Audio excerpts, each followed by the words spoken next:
Hi everyone, welcome to Skittles Music and Crime. Today we're going to be talking about a true crime story.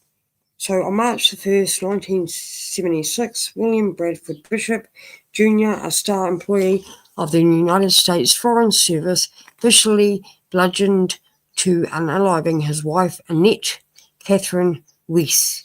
His mother, Lalilia Amirala Saint Germany, and his three sons, 14-year-old William, 10-year-old Brendan, and 5-year-old Jeffrey.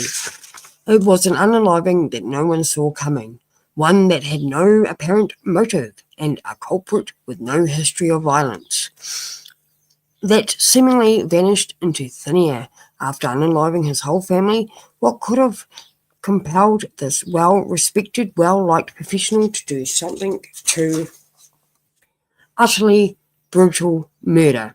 We are going to piece together a timeline of his life and reconstruct the night of the unalivings to attempt to answer that question and look into a recent groundbreaking revelation that completely changed the nature of the case. But first, we must take a look at the man Bishop was before he became a monster. So we'll play a video.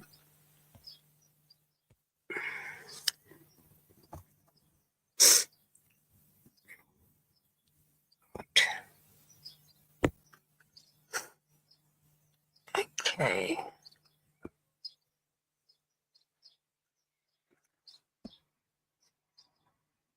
Stop there for a minute. Oh. Bye.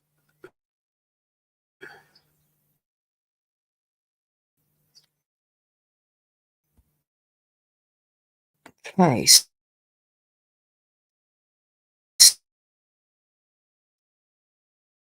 So,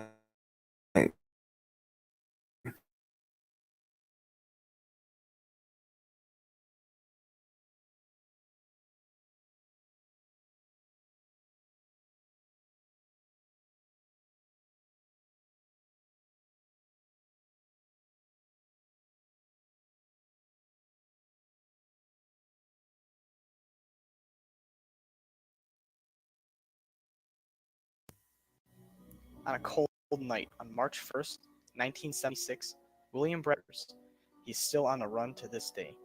Right now, we will look at these brutal, cold-blooded murders. William Bradford Bishop Jr. was born in Pasadena, California on August 1st, 1936. okay, so I'll have to share it again. Hold on. Right. Start that again. So we'll go back to the start.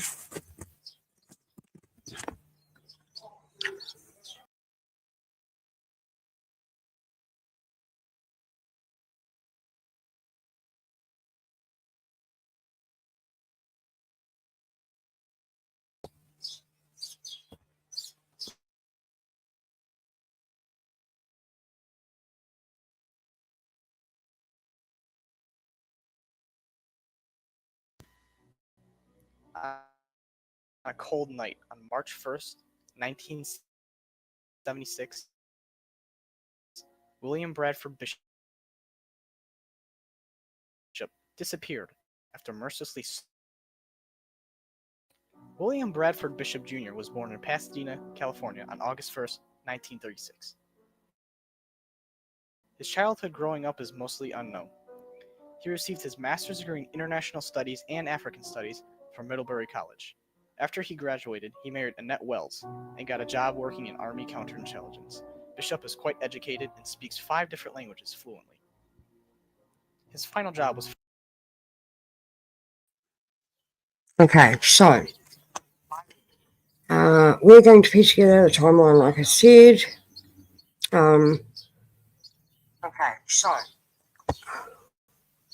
Okay. Bishop was born on the 1st of August, 1936, to Lila Amirala Saint Germany and William Bradford Bishop Sr. His family was well off by all accounts, which meant that Bishop had the perfect childhood in the beautiful city of Pasadena. A wealthy family meant that Bishop had strong connections and access to amazing opportunities no one else would have from the get-go. However, it also made him feel like he needed to prove himself to families with generational wealth, except each generation to grow the family fortune. Bishop grew up middle class and he'd be obsessed with maintaining this image for the rest of his life. Of course, he had every chance to obtain the skills required to stay in the upper crust. A naturally intelligent and talented boy, Bishop showed an immediate knack for learning languages. He seemed to have a keen interest in studying other cultures, something that would set him up nicely for a career in the Foreign Service. By the time he graduated from South Pasadena High School, everyone expected great things from the young bishop. Not only was he exceptional student, he was athletic and charismatic, to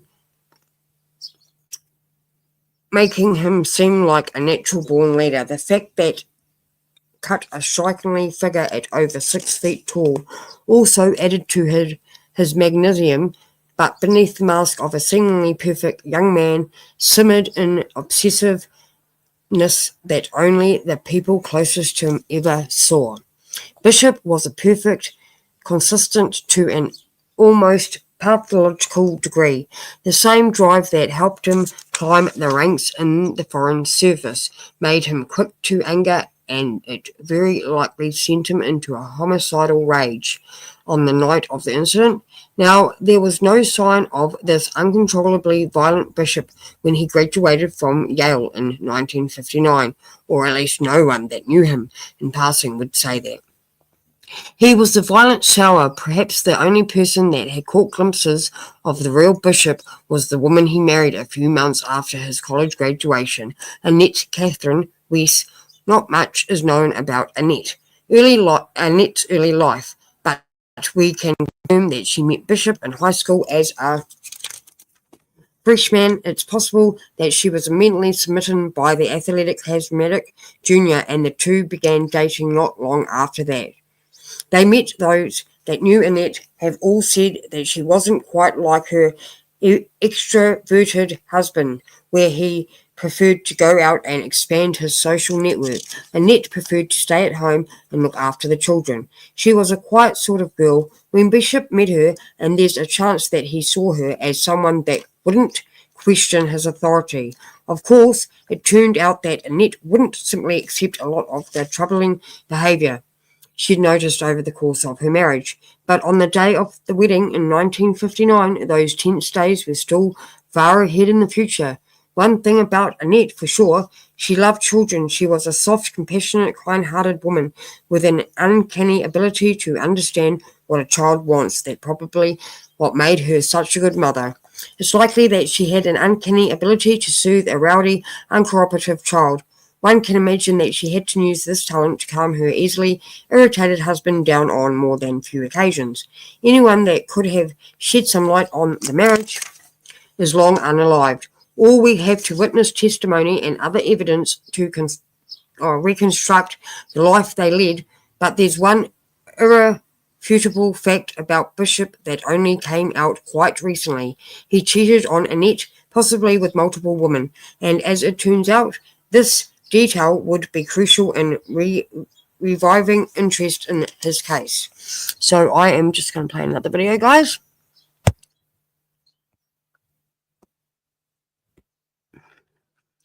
Okay, we'll go back on this one.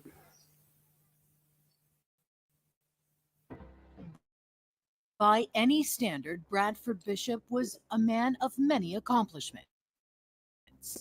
With a league education, 2 master's degrees, and a desirable career. Oh, jeez. Yeah, got it. Okay, so just go back in here. Stop there. Stop you.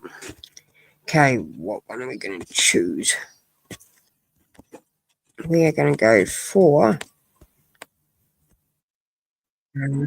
By any standard, Bradford Bishop was a man of many accomplishments. With an Ivy League education, 2 masters. So we'll go for this one. Oh, in there. Montgomery County Police were led to the Bishop home this morning when concerned neighbors reported the family missing. Police searched the house on Thank you. I'll just. Shit. Here we go. Montgomery County Police were led to the Bishop home this morning when concerned neighbors. Police searched the house on Lilystone Drive near Potomac, conferred with North Carolina, and tonight confirmed. This is where the murders took place, sometime after 6:30 on the night of March 1st. We have evidence there's blood in the 3 bedrooms upstairs and blood in the master bedroom downstairs. We also have evidence that took place at this residence, as we have blood that bleeds from the home out to where the parking lot is. This is where we stand right now. We have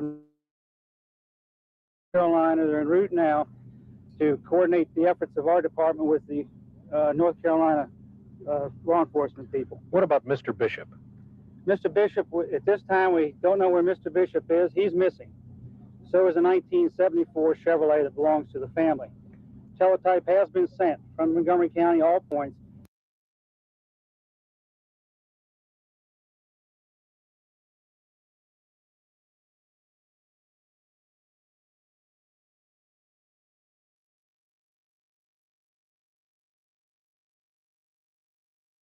Mr. Bishop, at this time, we don't know where Mr. Bishop is. He's missing. So is a 1974 Chevrolet that belongs to the family. Teletype has been sent from Montgomery County, all points, in reference to the station wagon to try and locate the station wagon. Is he a suspect? We have no suspects in the crime at this time. There was no sign of a struggle, no sign of forced entry into the home. Evidence from North Carolina indicates the family was beaten to death. The children may have been in their pajamas at the time. The Bishops moved here from California 2 years ago, described by neighbors as a close family. It was the Beckelmans next door who first called the police. Hadn't told anybody where they were going. We have evidence there's blood. You. Okay, so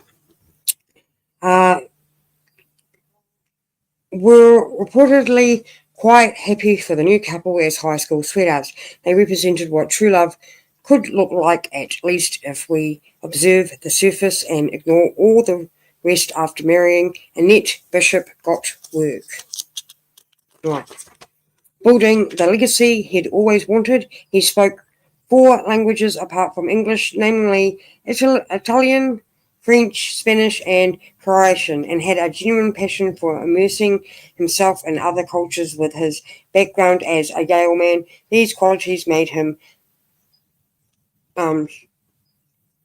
shoe-in for counterintelligence. He joined the Army's 3rd Military Intelligence Platoon not long after his wedding, which led to him being stationed in Italy. It must have been a dream for the young Annette to be living in Europe. Unlike Bishop, she'd grown up middle class in its entirety, possibly that she had never been out of the country before. Over the next 4 years, Bishop gained a reputation as a reliable soldier, with some sources saying he rose up the ranks and was awarded several medals before being honorably discharged. 1963, by this point, Bishop had dreadfully seen the world and handled top secret documents. He had a track record of being able to handle himself in foreign soil. The logical next step for the glory-hungry Bishop was to join the Foreign Service, and that's exactly what he did. His first son, William III, was born about 2 years before his discharge in 1966. Right, so we'll carry on. In the 3 bedrooms upstairs and blood in the master bedroom downstairs. We also have evidence that the homicide of these 5 people took place at this residence, as we have blood that bleeds from the home out to where the parking lot is. This is where we stand right now. We have investigators going to North Carolina. They're en route now to coordinate the efforts of our department with the North Carolina law enforcement people. What about Mr. Bishop? Mr. Bishop, at this time, we don't know where Mr. Bishop is. He's missing. So is a 1974 Chevrolet that belongs to the family. Teletype has been sent from Montgomery County, all points, in reference to the station wagon to try and locate the station wagon. Is he a suspect? We have no suspects in the crime at this time. There was no sign of a struggle, no sign of forced entry into the home. Evidence from North Carolina indicates the family was beaten to death. The children may have been in their pajamas at the time. The Bishops moved here from California 2 years ago, described by neighbors as a close family. It was the Beckelmans next door who first called the police. I hadn't told anybody where they were going, and people missed them. You know, they're going to play tennis, or they're going to share the groceries, or the children weren't at the school. They're very fine people. The fellow was with the State Department. Very, very fine people. The case has now been turned over to Montgomery County Police exclusively, taken out of the hands of North Carolina. Investigators will remain in the house probably throughout the night, searching for further evidence. Once again, police want to talk to Mr. Bishop, but again, they have not named him or anyone else as a suspect. This is Steve Gendell, Eyewitness News, Bethesda, Maryland.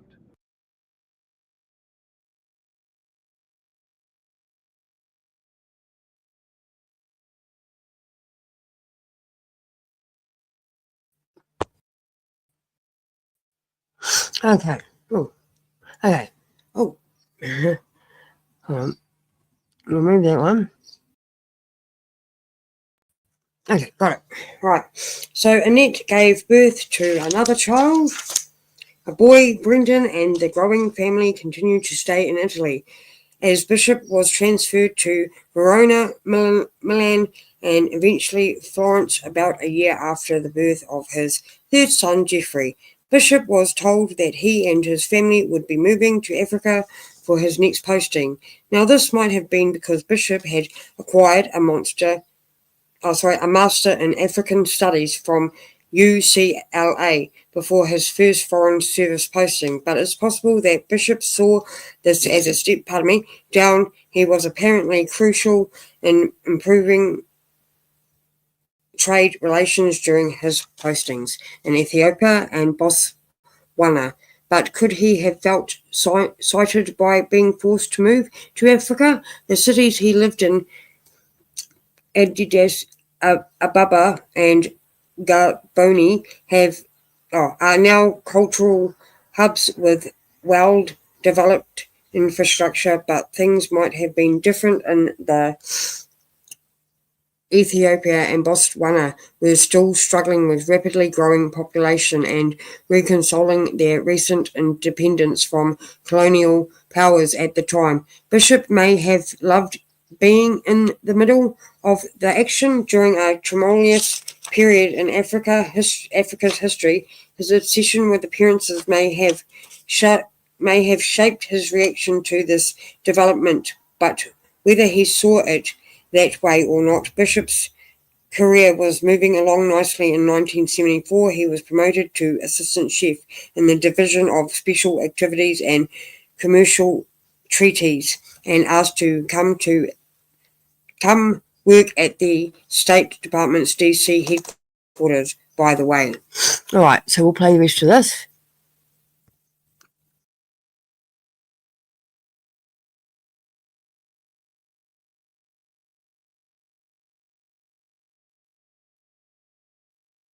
Very intelligent, very smart. Since 1976, there have been hundreds of unconfirmed sightings around the world, but only two stand out. Bishop may have been spotted in Sweden and Italy by friends some 20 years ago. But now, a third possible sighting by someone who knew Brad Bishop, perhaps the most credible of all, yet never revealed to the public. September 19th, 1994, in Basel, Switzerland. I turned to my husband and I said, that has to be Brad Bishop. Her name is Jean, and she's so afraid of Brad Bishop, she's never given an interview until now. He had what I call pepper and salt hair, and he had a little oval goatee beard. Jean lived in the same neighborhood as the Bishops. She met them at school PTA meetings. She belonged to the same tennis club and saw Brad on this court week after week. I don't think I am mistaken unless he has an absolute clone. Jean was on vacation waiting for a train in Basel, Switzerland. Her husband had just walked away to check a departure board when a train window opened and a man looked out.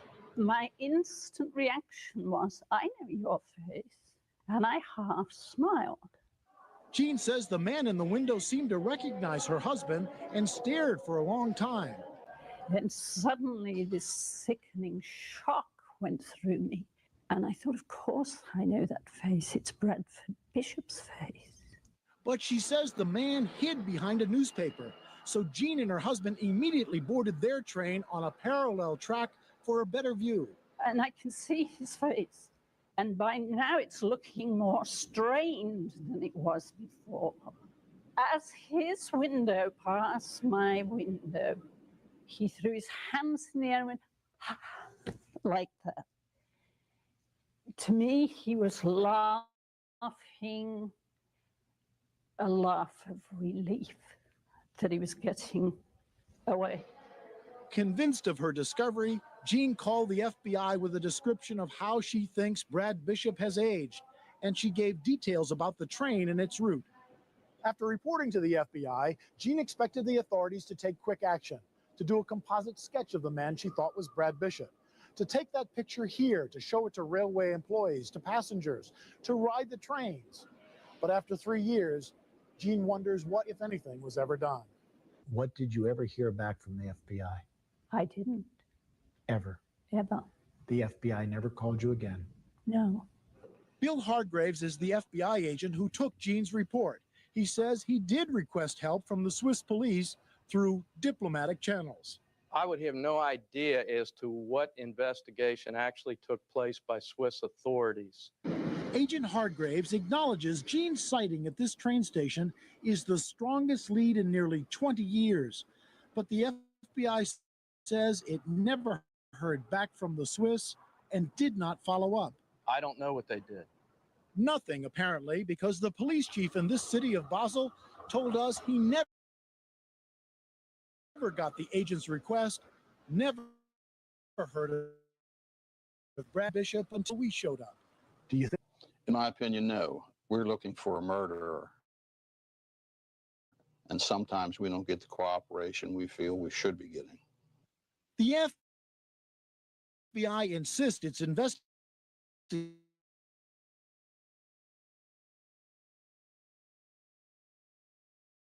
Gnaws at you, doesn't it?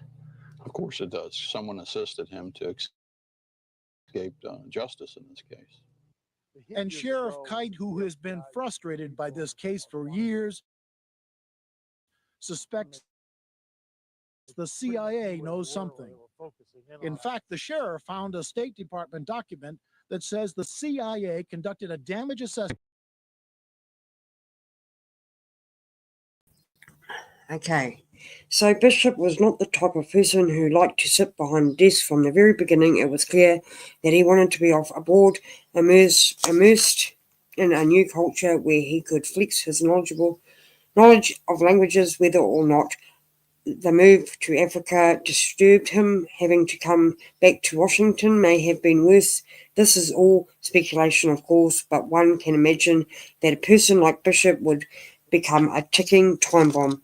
Over the course of the next 2 years, what he wanted more than anything else was to maintain his upper middle class lifestyle, and with the kids growing up and William Jr. approaching college age, Bishop felt that his career needed to maintain that exponential growth he'd seen early on. Unfortunately, things were not shaping up how he'd hoped. After his promotion to assistant division chief, Bishop waited and waited for a promotion that never came. He moved his family into a home in Bethesda, Maryland, and his return to America meant that his mother, Delilah, could come stay with him. as well. Raising 3 kids isn't easy, and Annette must have been happy for the help. How Bishop felt about it, we may never know, but based on how things ended, it's possible that he resented his mother's presence in his home. Sources suggest that Leela frequently criticised Bishop for his lack of career progress. Day by day, the tension grew. Financial difficulties started seeping into their lives. Bishop's government salary just wasn't paying the bills as easily as it used to, and it's possible that he had to rely on his mother for financial support. This would have felt absolutely emasculating to a man like Bishop. His colleagues report that he'd become quite irritable in the office. He talked about how he was getting passed over for promotions he deserved and seemed to blame everyone for this but himself. So let's take another look at another video. So I won't. I'll go like that. Okay, so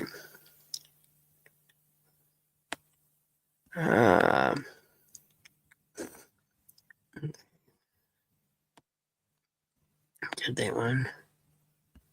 Okay, we'll do this one.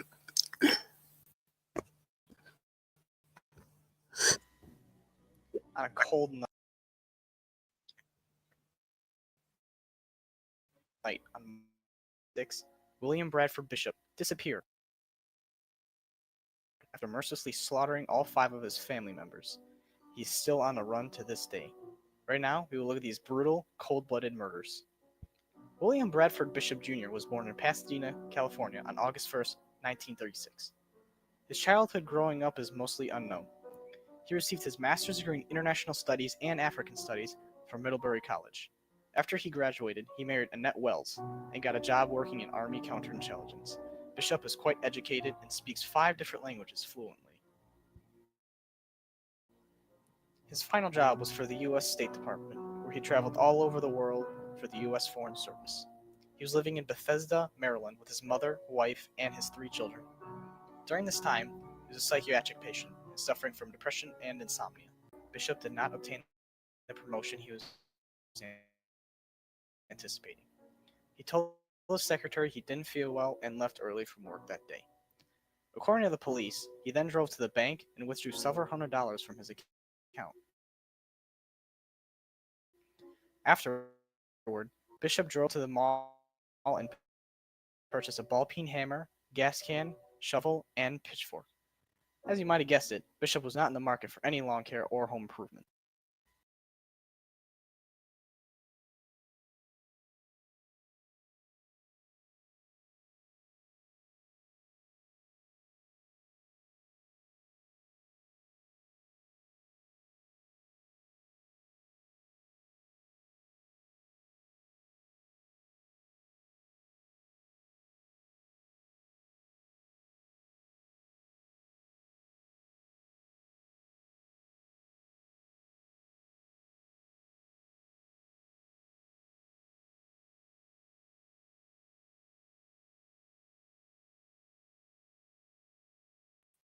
Sorry, guys. We'll start that again.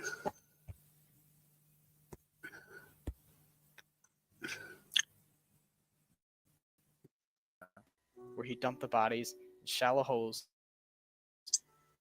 and doused them with gasoline.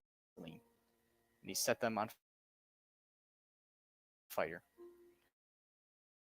He also dumped all of his murder. Became known when the neighbors have not heard from them in a week and called the police to check on them.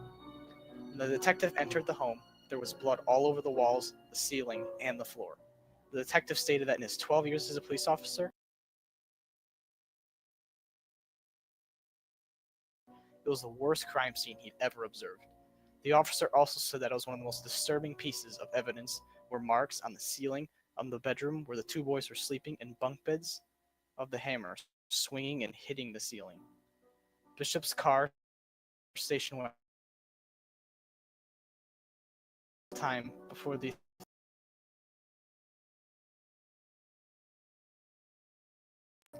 Since 1976, there had been alleged sightings of the fugitive all over Europe, but to this day, his whereabouts are unknown.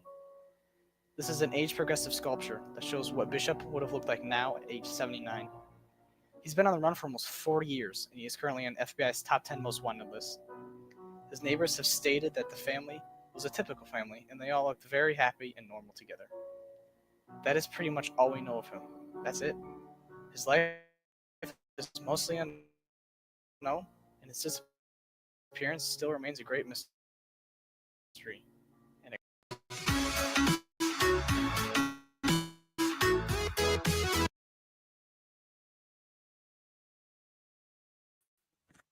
So, where are we? There was a sort of belief that Bishop held a belief that he was better than everyone else and deserved to get to the top as fast as possible, making Assistant Division Chief at 38 years old might not have seemed that impressive to him. Perhaps he thought that he should have achieved more after over a decade in the Foreign Service. All of these things likely played in his mind as his thoughts slowly drifted towards homicide, along with a few other factors that only came to light much later. An analysis of Bishop's personal diary revealed that he had a lot on his mind during his 2-year stint in DC. He complained of having trouble sleeping, for which his psychiatrist reportedly prescribed him the sedative called Xarux, which didn't seem to be working, or at the very least, it wasn't really helping him go to sleep at night. It bears mentioning that missing a few doses of BCP dipline like Xarux can cause serious and sudden mood swings. It can cause a severe agitation, which can be made even worse by pre-existing difficulties in life, since the Xarux didn't seem to be affecting his insomnia. It's possible that Bishop stopped taking it and ended up becoming emotionally volatile in the aftermath, with sleepless nights taking their toll. Bishop also talked about suffering from chronic depression. This too was something that medication failed to resolve. After events in his life also contributed to the emotional storm that was brewing inside him, a storm that would take him to the most brutal, violent depths imaginable. For one thing, some reports suggest that there was an IRS audit on the horizon. This means that there were major financial irregularities in Bishop's tax filings, which must have added fuel to the fire of his personal life. Between his mother's constant criticism about how he wasn't moving up the ranks and his own frustration at being stuck behind a desk, Bishop likely wanted to escape. However he could, he set his sights on a possible promotion that would send him back abroad, but this created further tension with his wife. Annette didn't want to keep travelling. She wasn't like Bishop in that respect, and there's also a chance that his controlling nature made it difficult for her to actually enjoy being in a different country. It's been reported that she'd started studying art at the University of Maryland, something that Bishop was very unhappy about. He wanted Annette to be a stay-at-home mum to look after the kids while he went off and played the hero in the Foreign Service. With her youngest child now 5 and her oldest fast approaching adulthood, Annette might have been looking forward to taking a less hands-on role as a parent and doing something for herself for a change. The presence of Lila also made this a possibility, but this meant that Bishop's control over his family was slipping. There's perhaps nothing else that a pathological control freak fears more than that. March 1st, 1976, he found out that the promotion he so craved, the promotion that he hoped would fix everything, had gone to someone else. All hope of escaping the desk life and increasing in his salary and proving himself to his mother evaporated. Shortly after hearing the bad news, Bishop told his secretary that he wasn't feeling well and that he'd be heading home. Early on his way home, he made a stop and purchased the tools he would soon use to unalive his family. In the State Department building in DC's Foggy Bottom neighborhood, his colleague Roy Harrell reported that Bishop seemed agitated but saw nothing too suspicious that he was out for blood. Bishop's movements aren't clear after leaving his office, but police know that he emptied out his bank account at some point. The reported amount ranges from a few hundred to a few $1,000s, but either way, this just shows how little Bishop had to his name. After withdrawing the cash, Bishop likely headed to a mall in Bethesda, where he purchased a ball and pen, hammer, and a gas tank. He then went to the gas station next door and filled up his car tank as well as the spare tank he just bought, after which he visited a hardware store and bought a shovel and a pitchfork. He arrived at home between 7:30 and 8 that evening. Hammer in hand, police were able to determine that he unalived his wife first. She might have been in the kitchen preparing a meal, or perhaps she was in the living room enjoying some downtime after the boys had gone to sleep. Wherever she was, when Bishop returned, we know that she was likely in the front hall when she was unalived. Detectives would later find blood in this area along with the upstairs bedrooms. It's possible that she put up a fight, but it's more likely that she never saw the hammer coming.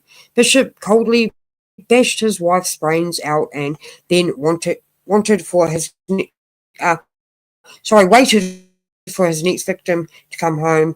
Leela happened to be out at the time walking. Bishop timed his arrival based on his mother being away. It certainly made it easier for him to unalive without causing too much noise, and way he planted his subsequent actions indicated that the unalivings were increasingly planned. On the other hand, it's possible that he was just improvising. The violence he committed certainly doesn't indicate that he was of sound mind. Leela soon came home and met the same fate as her daughter-in-law. Bishop slammed the hammer into his mother's face repeatedly until she unalived.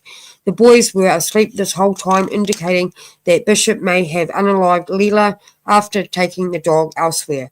Otherwise, its barking would have woken them up. William Jr., Brendan, and Jeffrey were all in bed when their father walked up the stairs, clutching the bloody hammer that he just put through the skulls of his wife and mother. The one comfort we can take from all this is that all three boys were still asleep as Bishop brought the hammer down on them. They unalived peacefully, or so we can hope. What does a man do after committing such an evil act? It's impossible to imagine. But in the case of William Bradford Bishop, he acted coolly, calmly, and completely without emotion. He took the 5 corpses and placed them in his car, which he then drove nearly 300 miles to North Carolina. The trip would have taken him all night, and by the morning of March the 2nd, Bishop dug his family a shallow grave in a swamp near the town of Columbia, tossed their corpses and covered them with gasoline and set them ablaze. With the deed now done, Bishop was free to make his getaway. After burying and burning his family's corpses, Bishop headed to Jacksonville, where he bought tennis shoes at a local sporting goods store. This is where the story starts to get more mysterious, because witnesses say that Bishop wasn't alone. He had a dog with him, and some say he was accompanied by a so-called dark-skinned woman. The owner of the store, John Wheatley, stated that the woman looked like she was from somewhere in the Caribbean, and that she was wearing an elegant dress. They seemed like a lovely couple to the store owner, who described Bishop as a polite and calm. Whether he was with this woman or not, Bishop's next stop was the Great Smoky Mountains National Park, where his car was found on March the 18th. A witness stated that the car had been there since at least the 5th, indicating that Bishop had driven for 2 to 3 hours a day. As he slowly made his way to the park, once there, he joined the sea of hikers walking along the Apollonia Trail and was never seen or heard from again. As Bishop drove to Jacksonville, the smoke created by his family's burning corpses alerted Forest Service workers in the area, and Forest Ranger Ronald Brick House was sent to investigate. He found the family's smouldering remains along with a shovel with two corpses reportedly facing each other. Their identity, they remained a mystery until March the 10th, when a concerned neighbour phoned Bethesda police and informed them that the bishops had been absent for some time. So I'm just going to play you these next videos, and that'll be it. Oh, so we go back. Oh, yeah. Back. Oh, fuck, back. Montgomery County police were led to the Bishop home this morning when concerned neighbors. Okay, so we've got an update here. We'll try 2 that years one. ago, a U.S. State Department employee named Brad Bishop was accused of murdering his entire family at their home in a Washington, D.C. suburb. No motive was ever established. Police say he disappeared, becoming one of the world's most illegal. To say she had spotted Bishop overseas. NBC News correspondent Fred Francis has been tracking this story for the last 3 months. Filed this report for the Today Show. Very well. For Nikki Ray, 2 decades have not erased the shock. Horror. I'm just horror. Bradford Bishop Jr. is now wanted for the murder of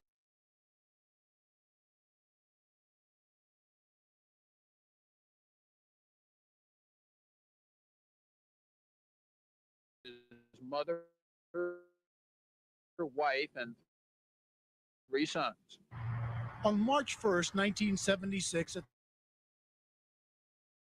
the State Department in Washington, Brad Bort says he went to a Sears store to buy a large hammer like this.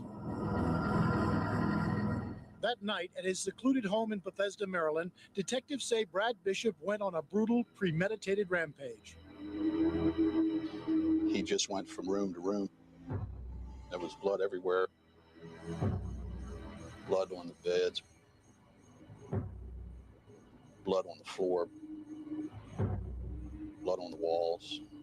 It was just everywhere. Bishop's mother, his wife, and young sons were all quite literally hammered to death. For Bishop's family, the horrific struggle inside the house ended out here with a grisly scene more bizarre than the killing itself. Police say Brad Bishop turned the getaway car into a hearse. He came out here, loaded the 5 bodies into the back of the family station wagon, and disappeared into the night. How could you do that? How could you touch? How could you? It's out of this world, macabre. Just out of this world. They believe Brad Bishop headed south through Virginia, hundreds of miles in the middle of the night, into North Carolina just before dawn. Curiously, investigators say Bishop came close to this secret training facility for the CIA and then stopped at a desolate place deep in the woods. It was almost like I wanted to believe it was a mannequin. That can't be people laying in there, but obviously that was wrong. North Carolina officers pulled the bodies of Bishop's family from an open pit. Probably the worst I've ever witnessed and probably the worst I've ever heard about. Something struck them very hard, causing their skulls to crush. Agent Louis Young says the victims were lit on fire with gasoline. It took 1 week to identify the bodies and find Bishop's fingerprints on a gas can. Agents say that gave Bishop a 7-day head start. Mr. Bishop and his lady friend came into my store that particular day and proceeded to meander around. Brad Bishop was seen with a woman just hours later at this sporting goods store in Jacksonville, North Carolina. Who was she? No one ever figured that out. She was approximately 5'6", of medium heavy build. After 3 weeks, a grand jury indicted Bishop for the murders. That same day, the FBI discovered his car, abandoned at this spot in the Great Smoky Mountains. A massive hunt with search dogs found only his scent on this trail, where it appears Brad Bishop had simply walked away. I don't believe he stayed in this country. I think he traveled to Europe, and he's possibly there today. There's no doubt in your mind he's out there. None whatsoever. But Sheriff Ray Kite concedes a graduate of the U.S. Army Intelligence School with years as a diplomat in Europe and Africa, extensive travel to places like Egypt, Greece, the Swiss Alps, a man fluent in 5 languages. Someone like that could probably outsmart the police. Very intelligent, very smart. Since 1976, there have been hundreds of unconfirmed sightings around the world, but only 2 stand out. Bishop may have been spotted in Sweden and Italy by friends some 20 years ago. But now, a third possible sighting by someone who knew Brad Bishop, perhaps the most credible of all, yet never revealed to the public. September 19th, 1994, in Basel, Switzerland.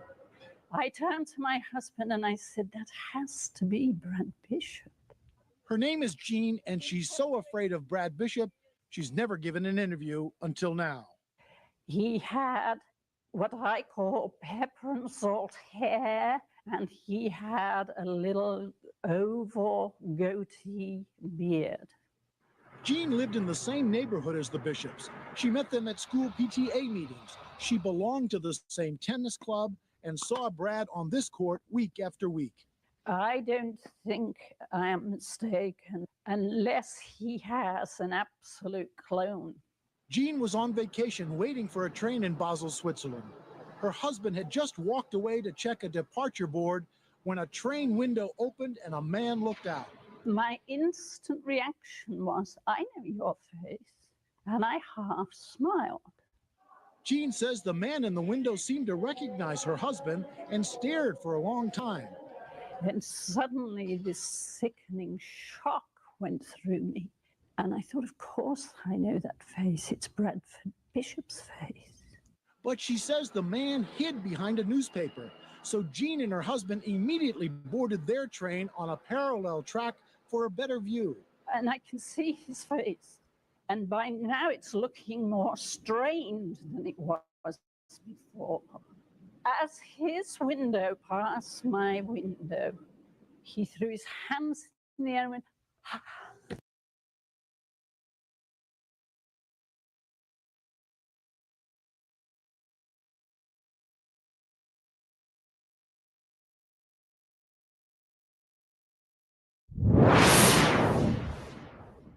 William Bradford Bishop Jr., a man wanted for murdering his wife, 3 sons, and his mother, is the latest addition to the FBI's 10 most wanted fugitives list. To be able to take a hammer to your children's heads and faces while they're sleeping, I think, really exhibits the brutality of the crime. I'm Molly Halpern of the Bureau with Wanted by the FBI. Bishop, a former U.S. State Department employee, killed his family on March 1st, 1976, the same day he learned he had been passed over for a promotion. Bishop, an insomniac, had been under psychiatric care for depression.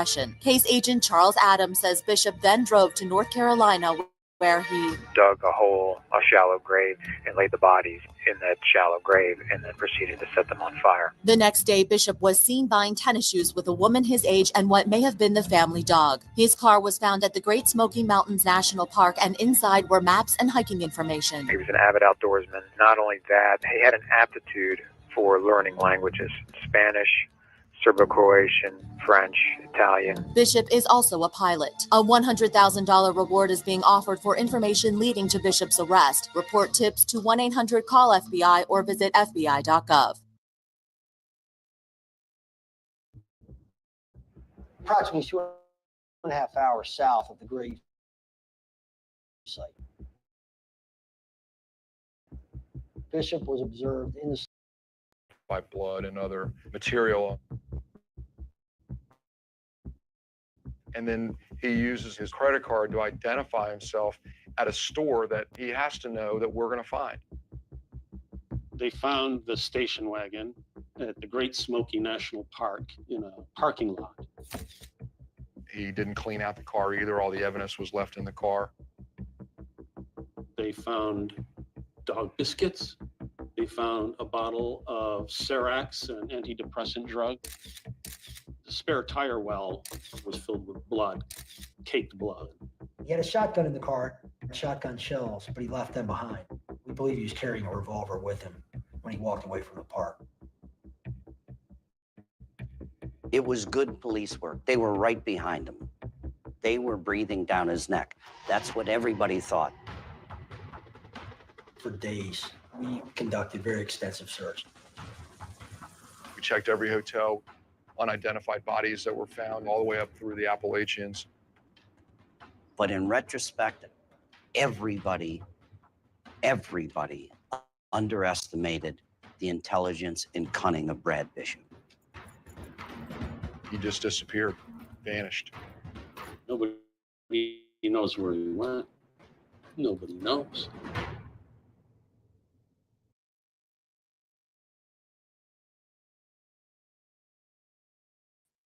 Thanks for watching that show today, guys. Don't forget to like, share, and subscribe. Catch you on the next one. Bye.